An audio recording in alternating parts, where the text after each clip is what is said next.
ہر جمعرات وہ دربار آیا کرتی تھی۔ اسی بہانے میں بھی ہر جمعرات اسے دیکھنے جایا کرتا تھا۔ وہ گھنٹوں گھنٹوں تک چپ چاپ بیٹھی رہتی تھی۔ میں نے کئی بار ایسا سوچا کہ میں اس کے قریب جانے کی کوشش کروں، لیکن میرے دل میں ایک ڈر سا تھا جس کی وجہ سے میں رک جاتا تھا، کہیں وہ میری ایسی حرکت پر برا نہ مان جائے۔ وہ لڑکی مجھ سے عمر میں بھی بڑی لگتی تھی۔ ایسے ہی ایک مہینہ گزر گیا۔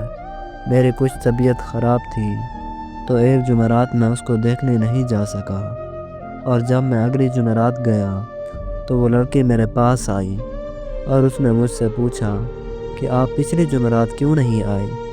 میں اس کی یہ بات سن کر حیران رہ گیا کہ وہ بھی مجھے نوٹس کرتی ہے۔ اس طرح ہم دونوں میں بات چیت شروع ہوئی اور ہم دوست بن گئے۔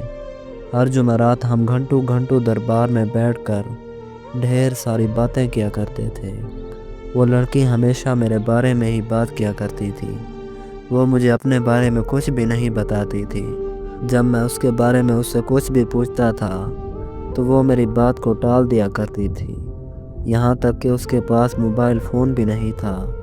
یقین جانے کہ مجھے وہ لڑکی بہت ہی زیادہ عجیب لگنے لگی۔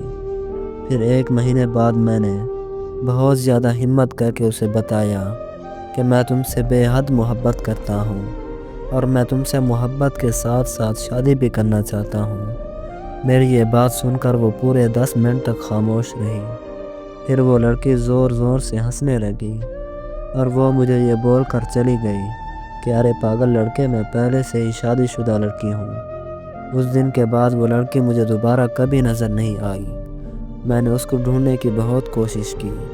میں پورے 2 مہینے تک انتظار کرتا رہا کہ اس سے مل کر میں معذرت کر لوں گا، پر وہ کبھی نہیں آئی۔ میرے اندر ایک عجیب سی بے چینی تھی تو میں اسے ڈھونڈنے نکل پڑا۔ پھر مجھے پتہ چلا کہ وہ عورت ساتھ ہی ایک گاؤں میں رہتی ہے۔ میں جب وہاں پہنچا تو مجھے پتہ چلا کہ وہ 2 دن پہلے ہی اس دنیا سے جا چکی ہے۔ اس لڑکی کو بلڈ کینسر تھا اور وہ لڑکی شادی شدہ نہیں تھی۔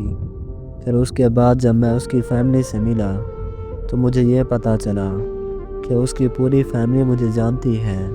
اس کے گھر والوں نے مجھے بتایا کہ وہ گھر میں ہر وقت تمہارا نام لیتی رہتی تھی۔